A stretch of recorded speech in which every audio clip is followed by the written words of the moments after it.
ಆತ್ಮೀಯ ವೀಕ್ಷಕರೇ, ಎಲ್ಲರಿಗೂ KP ಎಕ್ಸಲೆಂಟ್ ಕ್ಲಾಸಸ್ಗೆ ಸ್ವಾಗತ. ಇವತ್ತಿನ ಈ ವಿಡಿಯೋದಲ್ಲಿ ನಾವು 7ನೇ ತರಗತಿ ಗಣಿತ ಪ್ರಕಾಶ ಭಾಗ 1 ಅದರಲ್ಲಿ ಬರುವಂತಹ ಅಧ್ಯಾಯ 5 ಸಮಾಂತರ ಮತ್ತು ಛೇದಿಸುವ ರೇಖೆಗಳು. ಸೊ ಹಿಂದಿನ ವಿಡಿಯೋದಲ್ಲಿ ನಾವು ಪೇಜ್ ನಂಬರ್ 116ರಿಂದ ಹಿಡಿದು ಪೇಜ್ ನಂಬರ್ 121ರವರೆಗೆ ಇರ್ತಕ್ಕಂತಹ ಎಲ್ಲ ಕ್ವಶನ್ಸನ್ನು ಕಾನ್ಸೆಪ್ಟನ್ನು ತಿಳ್ಕೊಂಡಿದ್ದೀವಿ. ಸೊ ಈ ಒಂದು ವಿಡಿಯೋದಲ್ಲಿ ನಾವು ಪೇಜ್ ನಂಬರ್ 122 ಇದರಲ್ಲಿ ಇರುವಂತಹ ಕ್ವಶನ್ಸನ್ನು ನೋಡ್ತಾ ಹೋಗೋಣ ಬನ್ನಿ. ಕಾಗದ ಮಡಚುವಿಕೆಯಲ್ಲಿ ಸಮಾಂತರ ಮತ್ತು ಲಂಬ ರೇಖೆಗಳು ಚಟುವಟಿಕೆ 2 ಕೊಟ್ಟಿದ್ದಾರೆ. ಒಂದು ಚೌಕಾಕಾರದ ಹಾಳೆಯನ್ನು ತೆಗೆದುಕೊಳ್ಳಿ. ಈ ಚಟುವಟಿಕೆಗೆ ವಾರ್ತಾಪತ್ರಿಕೆ ಬಳಸಿ ಅಂತ ಹೇಳಿದ್ದಾರೆ. ಸೊ ನೀವು ಯಾವುದಾದ್ರೂ ಬಳಸ್ರಿ. ಹಾಳೆಯ ಅಭಿಮುಖ ಅಂಚುಗಳನ್ನು ನೀವು ಹೇಗೆ ವಿವರಿಸಿದಿರಿ? ಅವು ಪರಸ್ಪರ ಡ್ಯಾಶ್ ಆಗಿ. ಇಲ್ಲಿ ನೋಡ್ಬೋದು, ನಾವೊಂದು ಚೌಕಾಕಾರದ ಹಾಳೆಯನ್ನು ತಗೊಂಡಿದ್ದೀನಿ. ಸೊ ಈ ಚೌಕಾಕಾರದ ಹಾಳೆಯ ಅಂಚುಗಳನ್ನು ನೀವು ನೋಡ್ರಿ. ಅಂಚು ಅಂದರೆ ಇದೊಂದು ಇದೊಂದು ಇದೊಂದು ಇದೊಂದು. ಸೊ ಆ ಅಂಚುಗಳು ಏನಾಗಿವೆ ಅಂತ ಕೇಳಿದ್ದಾರೆ. ಸೊ ಈ ಅಂಚು ಅಭಿಮುಖ ಅಂಚುಗಳು ಒಂದಕ್ಕೊಂದು ಏನಾಗಿವೆ? ಸಮಾಂತರ. ಇದಕ್ಕೆ ಸಮಾಂತರ, ಇದಕ್ಕೆ ಇದು ಸಮಾಂತರ ಆಗೈತಿ. ಅದಕ್ಕೆ ನೀವು ಬರಿಬೇಕಿಲ್ಲಿ ಅಭಿಮುಖ ಅಂಚುಗಳು ಏನಾಗಿವೆ? ಸಮಾಂತರ ಆಗಿವೆ. ಸಮಾಂತರ. ಮುಂದೆ ಏನು ಕೇಳ್ತಾರೆ ನೋಡ್ರಿ ಇವ್ರ, ಹಾಳೆಯ ಪಾರ್ಶ್ವ ಅಂಚುಗಳನ್ನು ನೀವು ಹೇಗೆ ವಿವರಿಸುತ್ತೀರಿ? ಪಾರ್ಶ್ವ ಅಂಚುಗಳು ಪರಸ್ಪರ ಡ್ಯಾಶ್ ಆಗಿವೆ. ಅವು ಒಂದು ಬಿಂದುವಿನಲ್ಲಿ ಸಂಧಿಸುತ್ತವೆ. ಅವು ಲಂಬ ಕೋನಗಳನ್ನು ಉಂಟು ಮಾಡುತ್ತವೆ ಅಂತ ಕೇಳಿದ್ದಾರೆ. ಸೊ ಪಾರ್ಶ್ವ ಅಂಚುಗಳನ್ನು ನೀವು ನೋಡ್ಬೋದು, ಇದು ಇದು. ಸೊ ಈ ಪಾರ್ಶ್ವ ಅಂಚುಗಳನ್ನು ನೋಡಿದ್ರಿ ಅಂತಂದ್ರೆ ನಿಮಗೇನು ಅನ್ನಿಸ್ತದೆ? ಇಲ್ಲಿ ಲಂಬ ಕೋನ ಉಂಟಾಗಿದೆ ಅಂತ ನಿಮ್ಗೆ ಗೊತ್ತಾಗ್ತದೆ. ಸೊ ಅಭಿಮುಖ ಅಂಚುಗಳನ್ನು ನೋಡಿದಾಗ ಏನಾಗ್ಯಾವು? ಸಮಾಂತರವಾಗಿವೆ. ಪಾರ್ಶ್ವ ಅಂಚುಗಳನ್ನು ನೋಡಿದಾಗ ಅವು ಲಂಬವಾಗಿವೆ ಅಂತ ಹೇಳ್ಬೋದು. ಪರಸ್ಪರ ಲಂಬ ಆಗಿವೆ. ಅವು ಒಂದು ಬಿಂದುವಿನಲ್ಲಿ ಸಂಧಿಸುತ್ತವೆ. ಅವು ಲಂಬ ಕೋನಗಳನ್ನು ಉಂಟು ಮಾಡುತ್ತವೆ.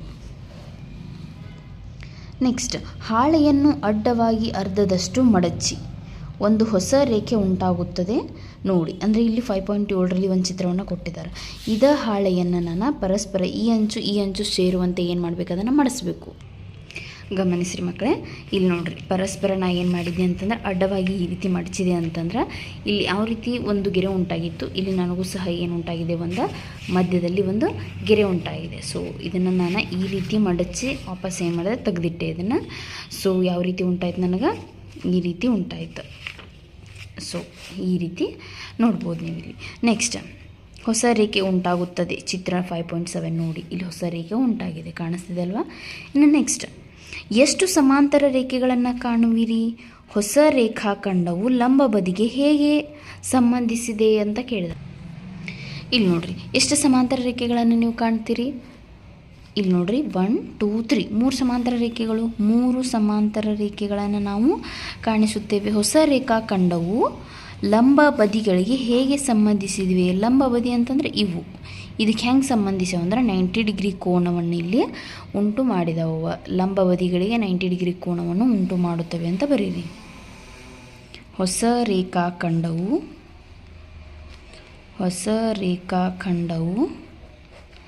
ಲಂಬ ಬದಿಗಳಿಗೆ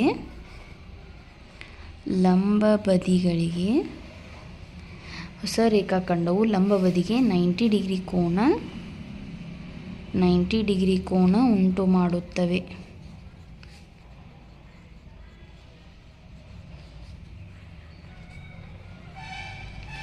ಹೊಸ ಏನು ಮಾಡ್ತಾವೆ ಅಂತಂದ್ರೆ ರೇಖಾಖಂಡ ಲಂಬ ಬದಿಗೆ 90 ಡಿಗ್ರಿ ಕೋನವನ್ನು ಉಂಟು ಮಾಡ್ತವೆ. ಮುಂದೆ ನೋಡ್ರೆ, ಮಡಚಿದ ಹಾಳೆಯಲ್ಲಿ ಇನ್ನೊಂದು ಅಡ್ಡಮಡಿಕೆಯನ್ನು ಮಾಡಿ. ಇಲ್ಲೇನು ನಾವು ಮಡಚಿದ್ದೀವಲ್ಲ, ಸೊ ಇದನ್ನೇ ವಾಪಸ್ ಇದ್ರ ಮೇಲೆ ಬರುವಂತೆ ಏನು ಮಾಡಬೇಕು? ನಾವು ಅದನ್ನು ಮಡಚಬೇಕು. ಸೊ ನೋಡ್ಬೋದು ನೀವು ಇಲ್ಲಿ ಈ ರೀತಿ ಮಡಚಿದೆ ನಾನು, ಕಾಣಿಸ್ತಾ ಇದೆಯಲ್ಲ? ಈ ರೀತಿ ಮಡಚಿದೆ ಅಂತಂದ್ರೆ ಅವ್ರೇನು ಕೇಳಿದಾರ? ಇನ್ನೊಂದು ಅಡ್ಡಮಡಿಕೆಯನ್ನು ಮಾಡಿ. ಈಗ ನಿಮಗೆ ಎಷ್ಟು ಸಮಾಂತರ ರೇಖೆಗಳು ಕಾಣುತ್ತವೆ? ನೀವೇ ಅಬ್ಸರ್ವ್ ಮಾಡಿರಿ. ಈಗ ನಿಮಗೆ ಎಷ್ಟು ಸಮಾಂತರ ರೇಖೆಗಳು ಕಾಣಿಸ್ತಾ ಇದ್ದಾವೆ? ಸೊ ಇಲ್ಲೊಂದು ಗೆರೆ ಕಾಣಿಸ್ತಾ ಇದೆ ನಿಮ್ಗೆ, ಫಸ್ಟ್ ಇದು, ಆಮೇಲೆ ಇಲ್ಲೊಂದು ಕಾಣಿಸ್ತಾ ಇದೆ, ಆಮೇಲೆ ಇಲ್ಲೊಂದು ಕಾಣಿಸ್ತಾ ಇದೆ, ಇಲ್ಲೊಂದು, ಇಲ್ಲೊಂದು. ಟೋಟಲ್ ಎಷ್ಟದು 4 ನಿಮಗೇನು ಕಾಣಿಸ್ತದೆ, 4 ಅಲ್ಲ 1 2 3 4 5 5 ಸಮಾಂತರ ರೇಖೆಗಳನ್ನು ನಿಮ್ಗೆ ಕಾಣಿಸ್ತಿದೆ. 5 ಸಮಾಂತರ ರೇಖೆಗಳು ನಿಮ್ಗೆ ಕಾಣಿಸ್ತಾ ಇದ್ದಾವೆ. 5 ಸಮಾಂತರ ರೇಖೆಗಳನ್ನು ನೀವು ನೋಡ್ಬೋದು. 5 ಸಮಾಂತರ ರೇಖೆಗಳು. ಮುಂದಿನದಾಗಿ ಏನು ಕೇಳಿದಾರೆ ನೋಡ್ರಿ ಅವರ, ನೀವು ಅದನ್ನು ಮತ್ತೊಮ್ಮೆ ಮಾಡಿದರೆ ಏನಾಗುತ್ತದೆ, ನೀವು ಎಷ್ಟು ಸಮಾಂತರ ರೇಖೆಗಳನ್ನು ಪಡೆಯುವಿರಿ. ಒಂದು ವಿನ್ಯಾಸ ಇದೆಯೇ, ನೀವು ಇನ್ನೊಂದು ಅಡ್ಡ ಮಡಿಕೆಯನ್ನು ಮಾಡಿದರೆ ವಿನ್ಯಾಸವು ಮತ್ತಷ್ಟು ವಿಸ್ತರಿಸುತ್ತದೆಯೇ ಪರಿಶೀಲಿಸಿ ಅಂತ ಹೇಳಿದ್ದಾರೆ. ನೋಡಿರಿ, ಈಗ ಆಲ್ರೆಡಿ ನಾ ಇದನ್ನು ಇಷ್ಟು ಮಡಚಿದ್ದೆ, ಇದನ್ನು ಮತ್ತೊಂದು ಫೋಲ್ಡ್ ಮಾಡಂತ ಹೇಳ್ತಾರೆ ಅವ್ರು. ಇನ್ನೊಂದನ್ನು ಮಡಚ್ರಿ ಈ ರೀತಿ, ನಿಮಗೆ ಎಷ್ಟು ಸಮಾಂತರ ರೇಖೆಗಳು ಕಾಣ್ತಾವು ಅಂತ ಕೇಳಿದಾರೆ ನೋಡಿರಿ. ಸೊ ನಾನು ಇದನ್ನೇನು ಮಾಡಿದೆ, ಮತ್ತೆ ಈ ರೀತಿ ಇದನ್ನು ಫೋಲ್ಡ್ ಮಾಡಿದೆ. ಸೊ ಈಗ ನೀವು ಗಮನಿಸ್ರಿ ಎಷ್ಟು ರೇಖೆಗಳು ನಿಮ್ಗೆ ಕಾಣಿಸ್ತಾವಂತ.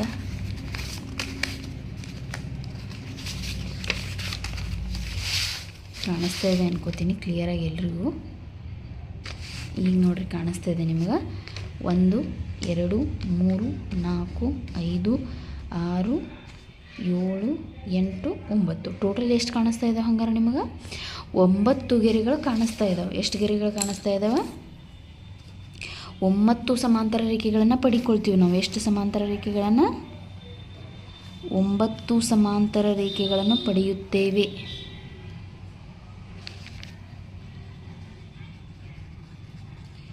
ಒಂಬತ್ತು ಸಮಾಂತರ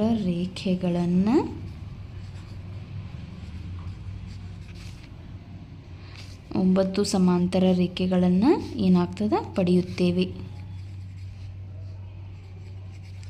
9 ಸಮಾಂತರ ರೇಖೆಗಳನ್ನು ನಾವು ಪಡೆಯುತ್ತೇವೆ. ಒಂದು ವಿನ್ಯಾಸ ಇದೆ ಅಂತ ಕೇಳಿದಾರೆ ಅವರು. ಒಂದು ವಿನ್ಯಾಸ ಇದೆ ಅಂತ ಕೇಳ್ತಾರೆ ಅವರು. ಹೌದು, ವಿನ್ಯಾಸ ಇದೆ. ಒಂದು ಸಲ ಮಡಚಿದರೆ ಏನಾಗ್ತದೆ? ಒಂದು ಸಲ ಮಡಚಿದರೆ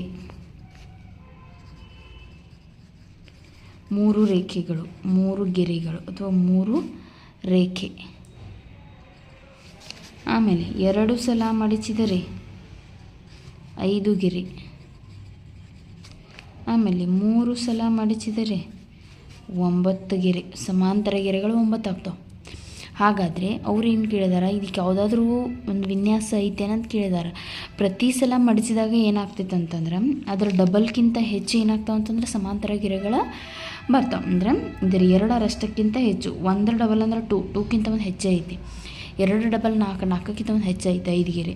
ಹಾಗಾದರೆ ವಿನ್ಯಾಸ ಏನು ಬರ್ತದೆ? ಪ್ರತಿ ಸಲ ಮಡಚಿದಾಗ ಉಂಟಾಗುವ ಸಮಾಂತರ ರೇಖೆಗಳು ಅಂದಾಜು ಮಡಿಕೆಗಳ ಸಂಖ್ಯೆ 2ಕ್ಕಿಂತ ಏನಾಗಿರ್ತೈತೆ ಅಂದರೆ ಹೆಚ್ಚಾಗಿರ್ತೈತಿ.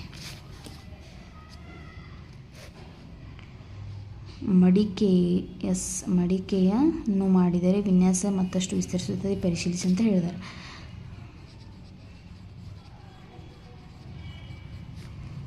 ಸಂಖ್ಯೆಯ 2ಕ್ಕಿಂತ ಹೆಚ್ಚು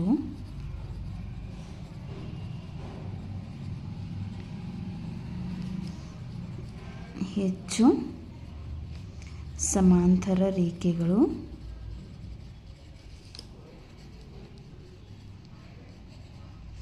ಉಂಟಾಗುತ್ತವೆ. ಸೊ ಈ ರೀತಿಯದೊಂದು ಉತ್ತರವನ್ನು ಬರೀಬೇಕಾಗತ್ತೆ. ನೆಕ್ಸ್ಟ್ ಏನು ಕೇಳಿದಾರೆ ಅವರ? ಚೌಕಾಕಾರದ ಹಾಳೆಯಲ್ಲಿ ಲಂಬ ಮಡಿಕೆಯನ್ನು ಮಾಡಿ ಈ ಹೊಸ ಲಂಬ ರೇಖೆಯು ಹಿಂದಿನ ಅಡ್ಡ ರೇಖೆಗಳಿಗೆ ಡ್ಯಾಶ್ ಆಗಿದೆ. ಅವ್ರೇನು ಹೇಳಿ ಚಿತ್ರದಲ್ಲಿ ಕೊಟ್ಟಿದ್ದಾರೆ ನೋಡ್ರಿ. ಈಗೇನು ನೀವು ಇಷ್ಟು ಫೋಲ್ಡ್ ಮಾಡಿದ್ರಲ್ಲ, ಇದನ್ನು ಎಷ್ಟು ಸಲ? 3 ಸಲ. ಅದನ್ನು ಹೊಳ್ಳಿ ಬಿಚ್ಚಿ ಏನು ಮಾಡಿರಿ ಅಂದರೆ ಅಡ್ಡ ಫೋಲ್ಡ್ ಮಾಡಿರಿ ಅಂದರೆ ಈ ರೀತಿ. ಸೊ ನಾನು ಮಾಡ್ತೀನಿ ನೋಡ್ರಿ. ಇಲ್ಲಿ ಈಗ ನೋಡ್ಬೋದು ನೀವು, ಈ ರೀತಿ ನಾನು ಅಡ್ಡ ಮಡಚಿದ್ನಿ ಅಂತಂದ್ರೆ ಈ ಒಂದು ರೇಖೆಗಳಿಗೆ ಇಲ್ಲಿ ಕಾಣಿಸ್ತಿದಾವಲ್ಲ, ಸೊ ಈ ಒಂದು ಅಡ್ಡ ರೇಖೆಗಳಿಗೆ ಈ ಒಂದು ಲಂಬ ರೇಖೆ ಡ್ಯಾಶ್ ಆಗಿದೆ ಅಂತಂದರೆ ನಿಮಗೆ ಗೊತ್ತೈತಿ ಇದು ಎಷ್ಟಾಗಿದೆ? 90 ಡಿಗ್ರಿ ಲಂಬವಾಗಿದೆ ಅಂತ ಹೇಳ್ಬೋದು. ಸೊ ಈ ಗೆರೆಗಳಿಗೆ ಏನಾಗ್ತದೆ? ಅದು ಲಂಬವಾಗಿರ್ತದೆ. ಸೊ ಆನ್ಸರ್ ಬರಿಬೇಕು ನೀವು ಅಲ್ಲಿ ಏನಂತ? ಲಂಬ ಅಂತ ಆನ್ಸರನ್ನು ಬರಿಬೇಕಾಗತ್ತೆ. ಮುಂದೆ ಹಾಳೆಯನ್ನು ಕರ್ಣದ ಉದ್ದಕ್ಕೂ ಮಡಚಿ. ಈ ಹಾಳೆಯನ್ನು ಏನು ಮಾಡಿರಿ ಅಂತಂದ್ರೆ ಕರ್ಣದ ಉದ್ದಕ್ಕೂ ಮಡಚಿ ಕರ್ಣದ ರೇಖೆಗೆ ಸಮಾಂತರವಾಗಿ ರೇಖೆಯನ್ನು ಉಂಟು ಮಾಡುವ ಮಡಿಕೆಯನ್ನು ನೀವು ಕಂಡುಹಿಡಿಯಬಹುದೇ ಅಂತ ಕೇಳಿದ್ದಾರೆ. ಸೊ ನೋಡ್ಬೋದು ನೀವು ಇಲ್ಲಿ ನಾನು ಒಂದು ಚೌಕಾಕಾರದ ಹಾಳೆಯನ್ನು ತೊಗೊಂಡಿದ್ದೀನಿ. ಇದನ್ನು ಏನು ಮಾಡಿದ್ದೀನಿ ಅಂತಂದ್ರೆ ಕರ್ಣದ ಉದ್ದಕ್ಕೂ ಇದನ್ನು ಏನು ಮಾಡಿದ್ದೀನಿ ಅಂತಂದರೆ ಈ ರೀತಿ ಮಡಚಿದ್ದೀನಿ. ಇದನ್ನು ಕರ್ಣದ ಉದ್ದಕ್ಕೂ ಏನು ಮಾಡಿದ್ದೀನಿ ಮಡಚಿದ್ದೀನಿ, ನೀವು ನೋಡ್ಬೋದು ಇಲ್ಲಿ. ಹಾಗೂ ಅವ್ರು ಏನು ಹೇಳಿದ್ದಾರೆ ಅಂತಂದ್ರೆ ಕರ್ಣದ ರೇಖೆಗೆ ಸಮಾಂತರವಾಗಿ ರೇಖೆಯನ್ನು ಉಂಟು ಮಾಡುವ ಮಡಿಕೆಯನ್ನು ನೀವು ಕಂಡುಹಿಡಿಯಬಹುದೇ ಅಂತ ಹೇಳಿದ್ದಾರೆ. ಹೌದು, ನಾವು ಕಂಡುಹಿಡಿಯಬಹುದು. ಯಾವ ರೀತಿ ಕಂಡುಹಿಡಿಯಬಹುದು? ಸೊ ಇದನ್ನು ಈ ರೀತಿ ಫೋಲ್ಡ್ ಮಾಡಿದೆ ಅಂತಂದರೆ, ಈ ರೀತಿ ಕರ್ಣಕ್ಕೆ ಈ ರೀತಿ ಫೋಲ್ಡ್ ಮಾಡಿದೆ ಅಂತಂದರೆ ಈ ಗೆರೆ ಏನಾಗಿರ್ತದೆ, ಈ ಗೆರೆ ಈ ಒಂದು ಗೆರೆಗೆ ಏನಾಗಿರ್ತದೆ, ಅದು ಸಮಾಂತರವಾಗಿರ್ತದೆ. ಇಲ್ಲೂ ಸಹ ಇದನ್ನು ನಾನು ಈ ರೀತಿ ಮಾಡಿದೆ ಅಂತಂದರೆ ಇಲ್ಲಿ ಉಂಟಾದಂತಹ ಗೆರೆ ಕಾಣಿಸ್ತಿದೆಯಲ್ಲ ನಿಮ್ಗೆ, ಈ ಗೆರೆ ಈ ಗೆರೆ ಈ ಗೆರೆ ಈ ಗೆರೆ ಮೂರು ಏನಾಗಿರ್ತಾವ ಒಂದೇ ಸಮಾಂತರ ರೇಖೆಯೊಳಗನೆ ಇವು ಇರ್ತಾವಂತ ಹೇಳ್ಬೋದು. ಪ್ರಯತ್ನಿಸಲು ನಿಮಗೆ ಇನ್ನೊಂದು ಚಟುವಟಿಕೆ ಇಲ್ಲಿದೆ. ಒಂದು ಚೌಕಾಕಾರದ ಹಾಳೆಯನ್ನು ತೆಗೆದುಕೊಂಡು ಅದನ್ನು ಮಧ್ಯದಲ್ಲಿ ಮಡಚಿ ಮತ್ತು ತೆರೆಯಿರಿ ಅಂತ ಹೇಳಿದ್ದಾರೆ. ಈ ರೀತಿ ಮಧ್ಯದಲ್ಲಿ ಮಡಚಿ ಅದನ್ನೇನು ಮಾಡಬೇಕಂತ ಓಪನ್ ಮಾಡ್ಬೇಕಂತ ನೋಡ್ರಿ. ತಗೋತೀನಿ ಇನ್ನೊಂದು ಹಾಳೆ. ಇಲ್ಲಿ ನೀವು ಗಮನಿಸ್ಬೋದು ವಿದ್ಯಾರ್ಥಿಗಳು, ಒಂದು ಚೌಕಾಕಾರದ ಹಾಳೆಯನ್ನು ತೊಗೊಂಡಿದ್ದೀನಿ. ಈ ರೀತಿ ಮಧ್ಯದಲ್ಲಿ ಮಡಚಿ ಅದನ್ನು ಏನು ಮಾಡಿದ್ದೀನಿ ಅಂತಂದರೆ ನಾನು ಓಪನ್ ಮಾಡಿ ಇಟ್ಟಿದ್ದೀನಿ. ಮುಂದೆ ಏನು ಹೇಳ್ತಾರೆ ಅವರು ನೋಡ್ರಿ. ಅಂಚುಗಳನ್ನು ಮಧ್ಯ ರೇಖೆಯ ಕಡೆಗೆ ಮಡಚಿ ಮತ್ತು ತೆರೆಯಿರಿ. ಅಂಚುಗಳನ್ನು ಮಧ್ಯ ರೇಖೆಯ ಕಡೆಗೆ ಮಡಚಿ ತೆರೆಯಿರಿ ಅಂತ ಹೇಳಿದ್ದಾರೆ ಅವರು. ಅಂಚು ಅಂತಂದ್ರೆ ಇವನ್ನೇನು ಮಾಡಬೇಕಂತ ಮಧ್ಯ ರೇಖೆಯ ಕಡೆ ಮಡಚಿ ತೆರಿಬೇಕಂತ. ಈ ರೀತಿ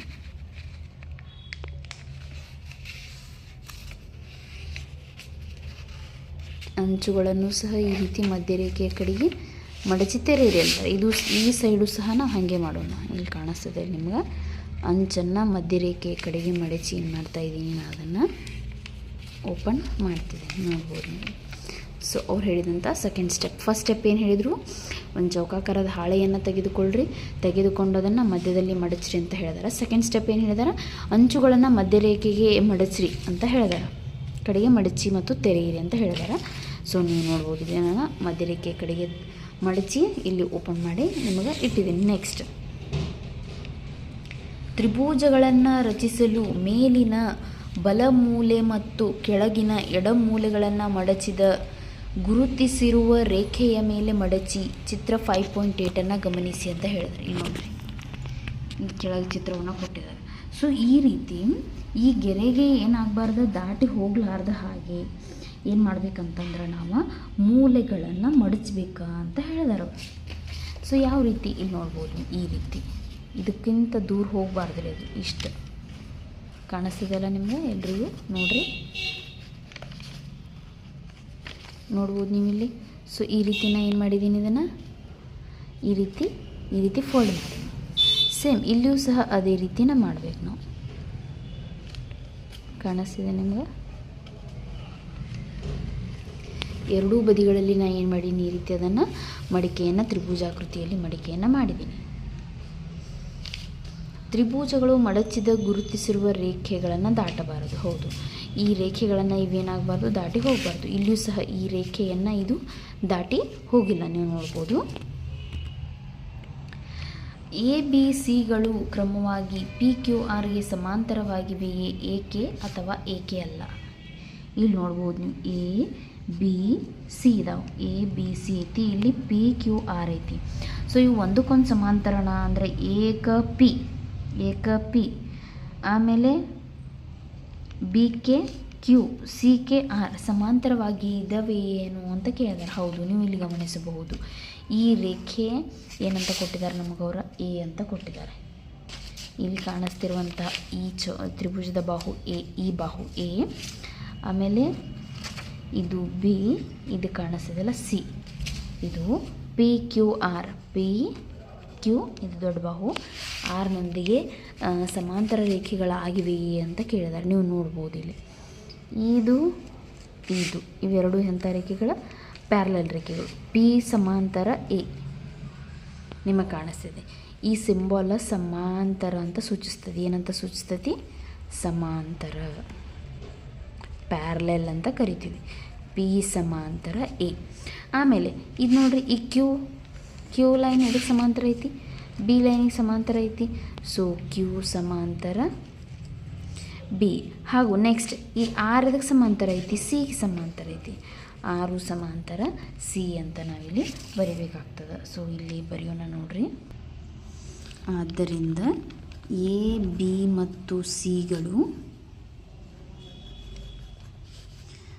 ಪಿ ಕ್ಯೂ ಮತ್ತು ಆರ್ಗೆ ಸಮಾಂತರವಾಗಿವೆ.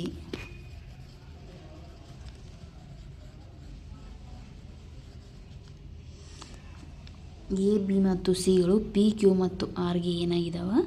ಸಮಾಂತರವಾಗಿವೆ ಅಂತ ಹೇಳಿದ್ದಾರೆ. ಏಕೆಂದರೆ ಏನು ನಾವಿಲ್ಲಿ ಸಿ ಮತ್ತು ಆರನ್ನು ಮಡಚಿದ್ದೀವಲ್ಲ, ಅದನ್ನೇನು ಮಾಡಿದ್ದೀವಿ ಅಂತಂತಂದ್ರೆ ನಾವು ಕರ್ಣಗಳ ಉದ್ದಕ್ಕೂ ಮಡಚಿದ್ದೀವಿ. ಸೊ ಕರ್ಣಗಳ ಉದ್ದಕ್ಕೂ ಅಂದರೆ ಇಲ್ಲಿ ಒಂದು ವೇಳೆ ಇಲ್ಲಿ ಈ ರೀತಿ ಕರ್ಣ ಐತಂತ ಊಹೆ ಮಾಡಿಕೊಡ್ರಿ. ಇದಕ್ಕೆ ಏನು ಸಮಾಂತರ ಆಗುತ್ತೆ? ಇವೆರಡು ಸಮಾಂತರ ಆಗ್ತಾವೆ. ಇದಕ್ಕೆ ಈ ಸಮಾಂತರ, ಇದಕ್ಕೆ ಈ ಸಮಾಂತರ ಆಗುತ್ತೆ. ಸೊ ಅದನ್ನೇ ನೀವು ಎಲ್ಲಿ ಬರಿಬೇಕು? ಸಿ ಮತ್ತು ಆರ್ಗಳನ್ನು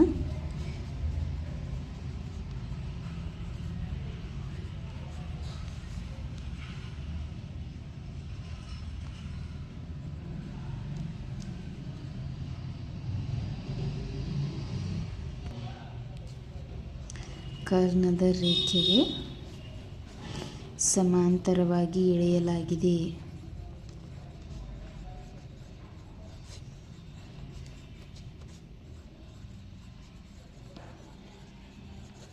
ಅಂತ ಬರೀಬೇಕಾಗ್ತದೆ. ಸೊ ನೋಡ್ರಿ, ಇದನ್ನು 123 ಪೇಜ್ದಲ್ಲಿರ್ತಕ್ಕಂತಹ ಕ್ವಶನ್ಸು, ಚಟುವಟಿಕೆಗಳನ್ನ ಮಾಡಿದರೆ. ಇನ್ನು ಮುಂದಿನ ಪೇಜ್ ಸಂಕೇತಗಳು ನೋಡ್ರಿ, ಇದು ವೆರಿ ಇಂಪಾರ್ಟೆಂಟ್. ಸಂಕೇತಗಳನ್ನ ಗುರುತಿಸೋದು. ಗಣಿತದಲ್ಲಿ ರೇಖೆಗಳ ಗುಂಪು ಸಮಾಂತರವಾಗಿದೆ ಎಂದು ತೋರಿಸಲು ನಾವು ಬಾಣದ ಗುರುತನ್ನು ಬಳಸುತ್ತೇವೆ. ಒಂದಕ್ಕಿಂತ ಹೆಚ್ಚು ಸಮಾನಾಂತರ ರೇಖೆಗಳ ಗುಂಪು ಇದ್ದರೆ ಎರಡನೇ ಗುಂಪನ್ನು ಎರಡು ಬಾಣದ ಗುರುತುಗಳೊಂದಿಗೆ ತೋರಿಸಲಾಗುತ್ತದೆ. ಮತ್ತು ಹೀಗೆ ಲಂಬ ರೇಖೆಗಳನ್ನು ಅವುಗಳ ನಡುವಿನ ಚೌಕ ಕೋನದಿಂದ ಗುರುತಿಸಲಾಗುತ್ತದೆ. ಇಲ್ಲಿ ನೀವು ನೋಡಬಹುದು, ಚೌಕ ಕೋನ ಅಂದರೆ 90 ಡಿಗ್ರಿ ಲಂಬ ಕೋನ. ಲಂಬ ರೇಖೆಗಳನ್ನ ಈ ರೀತಿ ನಾವು ಸೂಚಿಸ್ತೀವಿ. ಲಂಬ ರೇಖೆಗಳು ಇಲ್ಲಿ ನಿಮ್ಗೆ ಕಾಣಿಸ್ತಿದೆ ಅನ್ಕೋತೀನಿ. ಲಂಬ ರೇಖೆಗಳನ್ನು ನಾವು 90 ಡಿಗ್ರಿ ಚೌಕ ಕೋನದಿಂದ ನಾವೇನು ಮಾಡ್ತೀವಿ? ಸೂಚಿಸ್ತೀವಿ. ಅದೇ ಈ ಎರಡು ಸಮಾಂತರ ರೇಖೆಗಳನ್ನು ಸೂಚಿಸಬೇಕಂದ್ರೆ ಈ ರೀತಿ ಬಾಣದ ಸಿಂಬಾಲ್ಗಳನ್ನು ಗುರುತಿಸಿ ಸಮಾಂತರ ರೇಖೆಗಳನ್ನು ನಾವು ಇಲ್ಲಿ ಗುರುತಿಸ್ತೀವಿ. ಆಮೇಲೆ ಈ ರೀತಿ ಸಮಾಂತರ ರೇಖೆಗಳನ್ನ ಇದೊಂದು ಜೊತೆ ಸಮಾಂತರ, ಒಂದು ವೇಳೆ ಎರಡು ಜೊತೆ ಸಮಾಂತರ ರೇಖೆಗಳಿದ್ದಂದರೆ ಎರಡು ಬಾಣದ ಗುರುತುಗಳನ್ನು ನಾವು ಸೂಚಿಸಿ ಸಂಕೇತಗಳನ್ನು ನಾವು ಗುರುತಿಸ್ತೀವಿ. ಇಲ್ಲಿ ನೋಡ್ಬೋದು ನೀವು ಸಂಕೇತಗಳನ್ನ ಯಾವ ರೀತಿ ಗುರುತಿಸ್ತೀವಿ ಅನ್ನೋದು ನಿಮ್ಗೆ ಕ್ಲಿಯರ್ ಆಗಿದೆ ಅನ್ಕೋತೀನಿ. ಒಂದೇ ಜೊತೆ ಇತ್ತು ಅಂದರೆ ಒಂದೊಂದು ಬಾಣದ ಗುರುತನ್ನು ಸೂಚಿಸಿ ಸಂಕೇತಗಳನ್ನ ಸೂಚಿಸ್ತೀವಿ. ಅದೇ ರೀತಿ ಎರಡು ಜೊತೆ ಬಾಣದ ಗುರುತುಗಳಿದ್ದಾಗ ಅವುಗಳನ್ನು ಸಪ್ರೇಟಾಗಿ ನಾವೇನು ಮಾಡ್ತೀವಿ ಅಂತಂದರೆ ಬಾಣದ ಗುರುತುಗಳನ್ನು ಹಾಕಿ ಸಂಕೇತಗಳನ್ನು ಸೂಚಿಸ್ತೇವೆ. ಇನ್ನು ಮುಂದೆ ನೋಡ್ರಿ, ಅದೇ ಪೇಜ್ ನಂಬರ್ 124ನಲ್ಲಿ ಕಂಡುಹಿಡಿಯಿರಿ ಅಂತ ಕೆಲವೊಂದಿಷ್ಟು ಕ್ವಶನ್ಸನ್ನು ನಿಮ್ಗೆ ಕೊಟ್ಟಿದ್ದಾರೆ ಅವರು. ಚಿತ್ರ 5.10 ಇಲ್ಲಿ ಚುಕ್ಕೆ ಹಾಳೆಯ ಮೇಲೆ ನೀಡಿರುವ ರೇಖೆಗಳಿಗೆ ಲಂಬವಾಗಿ ಕೆಲವು ರೇಖೆಗಳನ್ನು ಎಳೆಯಿರಿ ಅಂತ ಅವ್ರು ನಿಮಗೆ ಹೇಳಿದ್ದಾರೆ ನೋಡ್ರಿ ಇಲ್ಲಿ. ಸೊ ಈ ರೇಖೆಗೆ ಲಂಬವಾಗಿ ಚುಕ್ಕೆಯನ್ನು ಸೇರಿಸ್ಬೇಕು. ಸೊ ಈ ರೇಖೆ ಏನಾಗುತ್ತೆ? ಅದಕ್ಕೆ 90 ಡಿಗ್ರಿ ಕೋನ. ನೀವು ಸ್ಕೇಲಿಂದ ಇಟ್ಟು ನೀಟಾಗಿ ಏನು ಮಾಡಿರಿ ಅಂತಂದರೆ ಗೆರೆಯನ್ನು ಎಳೀರಿ. ಸೊ ಇದನ್ನು ಇದ್ರ ಜೊತೆ ಜಾಯಿನ್ ಮಾಡಿದೆ ಅಂದರೆ ಇದೇನಾಗುತ್ತೆ? 90 ಡಿಗ್ರಿ ಕೋನವನ್ನು ಉಂಟು ಮಾಡುತ್ತೆ. ಆಮೇಲೆ ಇದಕ್ಕೆ ಲಂಬ ರೇಖೆ ಅಂತಂದ್ರೆ ಇದು ಲಂಬ ರೇಖೆಯನ್ನು ಎಳಿಬೇಕು. ಸೊ ಇಲ್ಲಿ ಯಾವುದೇ ಚುಕ್ಕೆಯ ಸಹಾಯದಿಂದ ನೀವು ಲಂಬ ರೇಖೆ ಎಳಿಲಿಕ್ಕೆ ಸಾಧ್ಯ ಇಲ್ಲ. ಇದರಿಂದ ಇದಕ್ಕೆ ಜಾಯಿನ್ ಮಾಡಿದ್ವಿ ಅಂತಂದ್ರೆ ಅದು ಲಂಬ ರೇಖೆ ಆಗೋದಿಲ್ಲ. ಅದಕ್ಕೆ ನಾನು ಏನು ಮಾಡ್ತೀನಿ ಅಂದರೆ ಕೋನಮಾಪಕದ ಸಹಾಯದತ್ವವನ್ನು ತಗೊಂಡ್ಕೊಂಡು ಲಂಬ ರೇಖೆಯನ್ನು ಎಳಿಲಿಕ್ಕೆ ಪ್ರಯತ್ನವನ್ನು ಮಾಡ್ತೀನಿ. ವಿದ್ಯಾರ್ಥಿಗಳು ಇಲ್ಲಿ ನೋಡ್ರಿ, ಇಲ್ಲೊಂದು ಜಸ್ಟ್ ಒಂದು ಪಾಯಿಂಟನ್ನು ಇಟ್ಟೀನಿ. ಯಾಕೆ ಇಟ್ಟೀನಿ ಅಂದರೆ ಆ ಪಾಯಿಂಟ್ ಥ್ರೂ ಫೋಕಸ್ ಮಾಡಿ ನಾನು ಲಂಬ ರೇಖೆಯನ್ನು ಎಳೆಯುವಂಥ ಪ್ರಯತ್ನವನ್ನು ಮಾಡ್ತೀನಿ. ಯಾಕಂತಂದರೆ ಇಲ್ಲಿ ನೀವು ಇದಕ್ಕೆ ಸೇರಿಸಿದ್ರು ಎಕ್ಸಾಕ್ಟ್ ಲಂಬ ಆಗುತ್ತೆ ಅಂತಿಲ್ಲ. ಇಲ್ಲಿ ಇದು ಅಂದರೆ ಎರಡು ಬಿಂದುಗಳನ್ನು ಸೇರಿಸಲಿಕ್ಕಿಲ್ಲ ಅವಕಾಶ ಇಲ್ಲ. ನಾವು ಇಲ್ಲಿ ಯಾವ ರೀತಿ ಎರಡು ಬಿಂದುಗಳನ್ನ ಸೇರಿಸಿ ಪರ್ಪೆಂಡಿಕ್ಯುಲರ್ ಲೈನನ್ನು ಎಳೆದ್ವಿ, ಇಲ್ಲ ಆ ರೀತಿ ಅವಕಾಶ ಇಲ್ಲ. ಅದಕ್ಕೆ ನಾನು ಏನು ಮಾಡ್ತೀನಿ ಅಂದರೆ ಈ ರೀತಿ ಕೋನಮಾಪಕವನ್ನು ಇಟ್ಟು ಆ ಎರಡು ಬಿಂದುಗಳ ಮೇಲೆ ಫೋಕಸ್ ಮಾಡಿದೆ. ಸೊ ನನಗಿಲ್ಲಿ ತೋರಿಸ್ತಿದೆ, ನೀವು ನೋಡ್ಬೋದು. ಈ ಪಾಯಿಂಟ್ ಮೇಲೆ 90 ಡಿಗ್ರಿ ಬಂದಿದೆ. ಈ ಪಾಯಿಂಟ್ ನಾನು ತಗೊಂಡಿದ್ದಂಥ ಪಾಯಿಂಟ. ಸೊ ಈ ಪಾಯಿಂಟ್ ಎರಡು ಲಂಬ ರೇಖೆ 90 ಡಿಗ್ರಿ ಒಳಗದಾವ. ಸೊ ನಾನು ಏನು ಪಾಯಿಂಟ್ ಇಟ್ಟಿದ್ದೆಲ್ಲ, ಸೊ ಇದನ್ನು ಸೇರಿಸಿ ನಾನು ಏನು ಮಾಡಿದೆ ಅಂತಂದ್ರೆ ಲಂಬ ರೇಖೆಯನ್ನು ಇಲ್ಲಿ ಎಳೆದೆ. ನಾನು ನೋಡ್ಬೋದು ನೀವು, ಇದು ಲಂಬ ಐತಿ, ಇದು 90 ಡಿಗ್ರಿ ಐತಿ, ಇದು 90 ಡಿಗ್ರಿ ಐತಿ. ನೀವು ನೋಡ್ಬೋದು ಇಲ್ಲಿ. ಇದು ಕ್ವಶನ್ ನಂಬರ್ 1. ಇನ್ನು ಕ್ವಶನ್ ನಂಬರ್ 2 ನೋಡ್ರಿ ಏನಿದೆ ಅಂತ. ಚಿತ್ರ 5.11ರಲ್ಲಿ ಮೇಲೆ ನೀಡಿರುವ ಸಂಕೇತ ಏಕಬಾಣ, ಎರಡು ಬಾಣ ಇತ್ಯಾದಿ ಬಳಸಿಕೊಂಡು ಸಮಾಂತರ ರೇಖೆಗಳನ್ನು ಗುರುತಿಸಿ. ಲಂಬ ರೇಖೆಗಳ ನಡುವಿನ ಕೋನವನ್ನು ಚೌಕ ಚಿಹ್ನೆಯಿಂದ ಗುರುತಿಸಿ ಅಂತ ಹೇಳಿದ್ದಾರೆ. ಇಲ್ಲಿ ನೋಡ್ರಿ, ಇದಕ್ಕೆ ಸಮಾಂತರ ಆಗೈತಿ. ಸೊ ಈ ಚಿತ್ರದಲ್ಲಿ ಒಂದು ಈ ರೀತಿ ಕೊಟ್ಟೆ, ಇಲ್ಲಿ 2 ಕೊಡ್ತೀನಿ, ಯಾಕಂದ್ರೆ 2 ಜೊತೆ ಇದಾವೆ. ಸೊ 2 ಬಾಣದ ಗುರುತುಗಳನ್ನ ಕೊಟ್ಟು ನಾನಿಲ್ಲಿ ಸೂಚಿಸ್ತೀನಿ.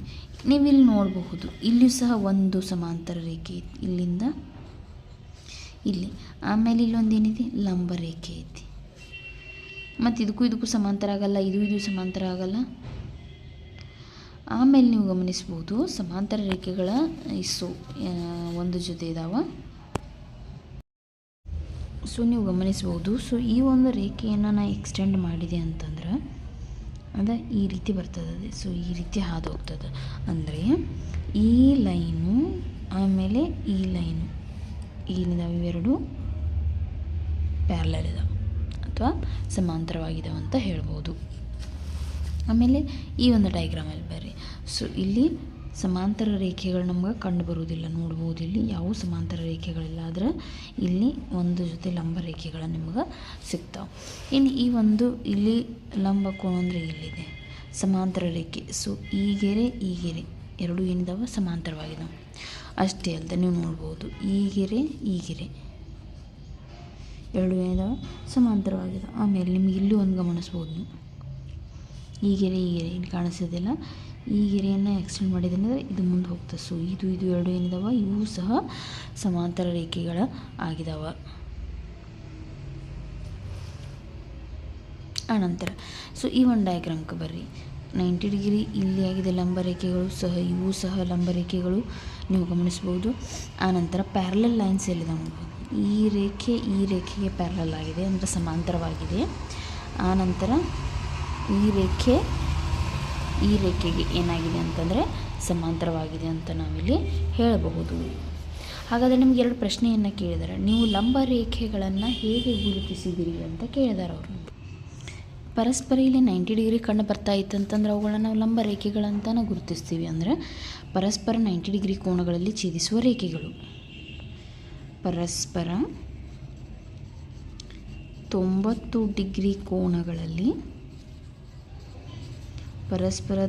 ಡಿಗ್ರಿ ಕೋನಗಳಲ್ಲಿ ಛೇದಿಸುವ ರೇಖೆಗಳನ್ನು ನಾವು ಲಂಬ ರೇಖೆಗಳಂತ ಗುರುತಿಸ್ತೀವಿ. ಛೇದಿಸುವ ರೇಖೆಗಳು, ಪರಸ್ಪರ 90 ಡಿಗ್ರಿ ಕೋನಗಳಲ್ಲಿ ಛೇದಿಸುವ ರೇಖೆಗಳು. ನೀವು ಸಮಾಂತರ ರೇಖೆಗಳನ್ನು ಹೇಗೆ ಗುರುತಿಸುವಿರಿ ಅಂತ ಕೇಳಿದ್ದಾರೆ. ಸಮಾಂತರ ಅಂತಂದ್ರೆ ಆ 2 ರೇಖೆಗಳನ್ನು ಎಷ್ಟು ವೃದ್ಧಿಸಿದರೂ ಅವೇನಾಗಲ್ಲ, ಒಂದನ್ನೊಂದು ಛೇದಿಸುವುದಿಲ್ಲ. ರೇಖೆಗಳನ್ನು ವೃದ್ಧಿಸಿದರೂ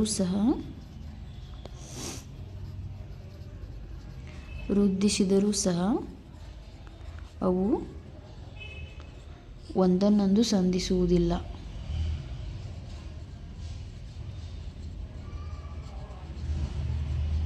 ಒಂದನ್ನೊಂದು ಛೇದಿಸದಿದ್ದರೆ ಅವು ಏನಾಗ್ತವ, ಸಮಾಂತರ ರೇಖೆಗಳಾಗುತ್ತವೆ. ಅವು ಸಮಾಂತರ ರೇಖೆಗಳಾಗುತ್ತವೆ. ಹೌದಾ? ಆನಂತರ ಕೆಳಗೆ ಬರ್ರಿ. 3ನೇ ಪ್ರಶ್ನೆ. ಮುಂದಿನ ಚುಕ್ಕೆ ಹಾಳೆಯಲ್ಲಿ ಸಮಾಂತರ ರೇಖೆಗಳ ವಿಭಿನ್ನ ಗುಂಪುಗಳನ್ನು ಎಳೆಯಿರಿ. ಮುಂದಿನ ಚುಕ್ಕೆ ಹಾಳೆಯಲ್ಲಿ ಸಮಾಂತರ ರೇಖೆಗಳ ವಿಭಿನ್ನ ಗುಂಪುಗಳನ್ನು ಎಳೆಯಿರಿ. ರೇಖಾಖಂಡಗಳ ಉದ್ದ ವಿಭಿನ್ನವಾಗಿರಬಹುದು, ಆದರೆ ಚುಕ್ಕೆಗಳು ಅಂತ್ಯಬಿಂದುಗಳಾಗಿರಬೇಕು ಅಂತ ಹೇಳಿದ್ದಾರೆ. ಮುಂದಿನ ಚುಕ್ಕೆ ಹಾಳೆ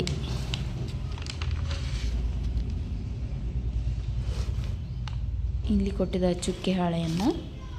ಸೊ ಅವ್ರೇನು ಹೇಳಿದ್ದಾರೆ, ಈ ಒಂದು ಚುಕ್ಕೆ ಹಾಳೆಯಲ್ಲಿ ವಿಭಿನ್ನವಾಗಿ ನಾವು ಸಮಾಂತರ ರೇಖೆಗಳನ್ನು ಎಳೆಯಬಹುದು ಅಂತ ಹೇಳಿದ್ದಾರೆ. ಹಾಗೂ ಏನು ಮಾಡಿದ್ದಾರೆ ಅಂತಂದರೆ ಅವರು ಅವುಗಳ ಉದ್ದಗಳು ವಿಭಿನ್ನವಾಗಿರ್ಬೋದು, ಆದರೆ ಅವು ಏನಾಗಿರ್ತಾವೆ, ಸಮಾಂತರ ರೇಖೆಗಳೇ ಆಗಿರ್ತಾವೆ ಅಂತ ಹೇಳಿದ್ದಾರೆ. ಸೊ ನಾವು ಅದನ್ನು ಹೇಳೋಣ ನಂತರದಲ್ಲಿ. ನೆಕ್ಸ್ಟ್ ಪ್ರಶ್ನೆ ನೋಡೋಣ ಈಗ.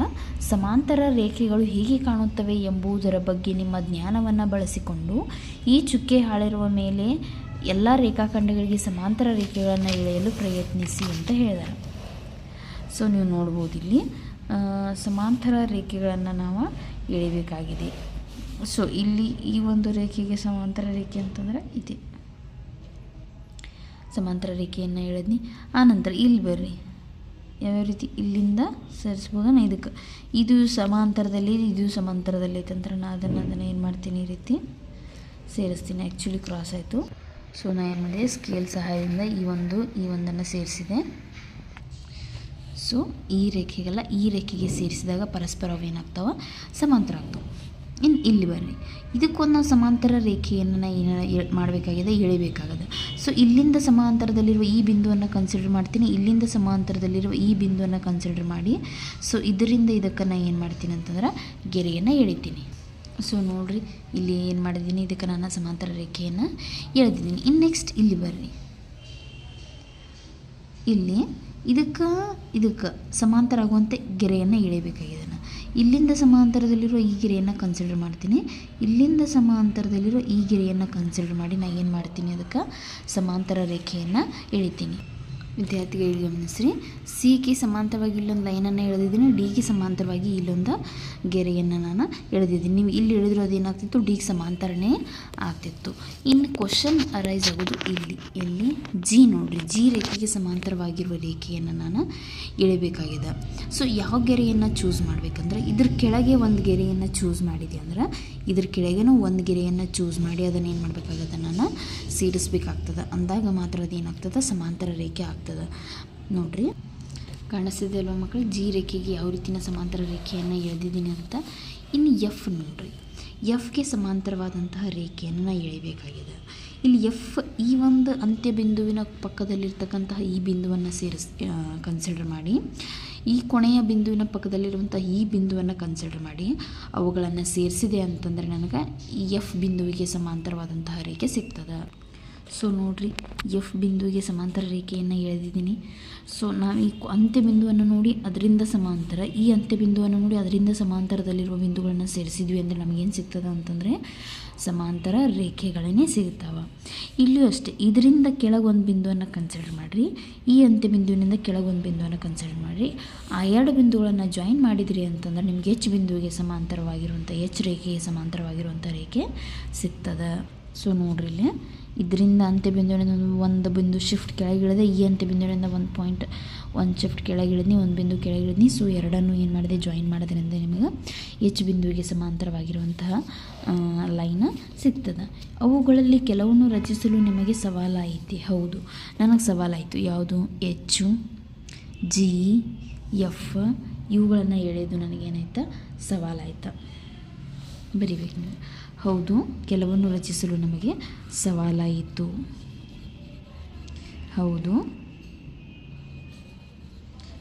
ಕೆಲವನ್ನು ರಚಿಸಲು ನಮಗೆ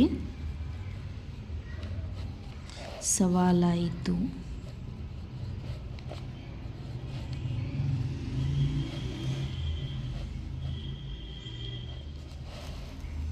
ಅವು ಯಾವುವು ನೋಡ್ರಿ, ಈ ರಚಿಸೋಕ್ಕೂ ನಂಗೆ ಸವಾಲಾಯ್ತು. ಎಫ್, ಜಿ ಆ್ಯಂಡ್ ಇನ್ನೊಂದು ಯಾವುದು, ಎಚ್. ಈ ಎಫ್, ಜಿ, ಎಚ್ ಉಳಿದಿದ್ದೆಲ್ಲ ನಾವು ಈಸಿಯಾಗಿ ಸಾಲ್ವ್ ಮಾಡಿದ್ದೀವಿ. ಮುಂದೆ ನೀವು ಅದನ್ನು ಹೇಗೆ ಮಾಡಿದ್ದೀರಿ ಅಂತ ಕೇಳಿದಾರೆ. ಸವಾಲಾಗಿದ್ದಂತಹ ಕ್ವಶನ್ಸನ್ನು ಸಾಲ್ವ್ ಮಾಡಲಿಕ್ಕೆ ನೀವೇನು ಉಪಯೋಗ ಮಾಡಿದಿರಿ, ಅಂತ್ಯ ಬಿಂದುಗಳನ್ನು ಬಳಸಿ ನಾವೇನು ಮಾಡಿದ್ವಿ ಅಂತಂದ್ರೆ ಸಮಾಂತರ ರೇಖೆಯನ್ನು ಎಳೆದೆವು.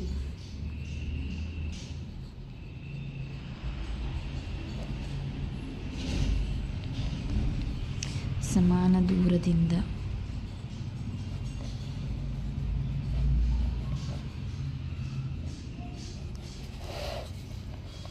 ಬಿಂದು ಗುರುತಿಸಿ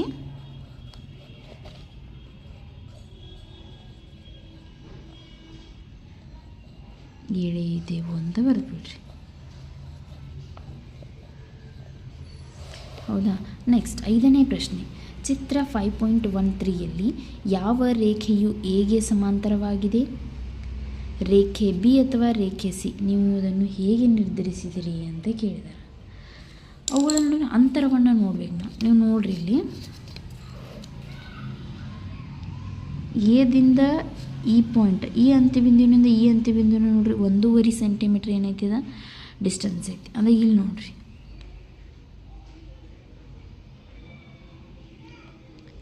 ಇದು ಅಷ್ಟಿದೆ, 1.5 ಐತಿ, ಕಾಣಿಸ್ತಿದೆಯಲ್ಲ ನಿಮ್ಗೆ. ಅದೇ ಇದು ನೋಡ್ರಿ 1.5 ನಿಮ್ಗೆ ಹೆಚ್ಚು ಬರ್ತಾಯಿದೆ ಅದು. ಆದ್ದರಿಂದ ಎ ಮತ್ತು ಸಿ ಗೆರೆಗಳು ಏನಾಗಿದಾವೆ ಸಮಾಂತರವಾಗಿವೆ. ಯಾವ ರೇಖೆಗೆ? ಸಿ ರೇಖೆ ಎ ರೇಖೆಗೆ ಸಮಾಂತರವಾಗಿದೆ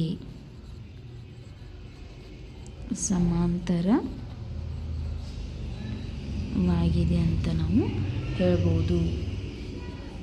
ರೇಖೆ ಬಿ ಅಥವಾ ರೇಖೆ ಸಿ, ನೀವು ಇದನ್ನು ಹೇಗೆ ನಿರ್ಧರಿಸುವಿರಿ? ಹೇಗೆ ನಿರ್ಧರಿಸಿದ್ರಿ ಅಂತಂದ್ರೆ ಅವುಗಳ ನಡುವಿನ ಅಂತರದಿಂದ.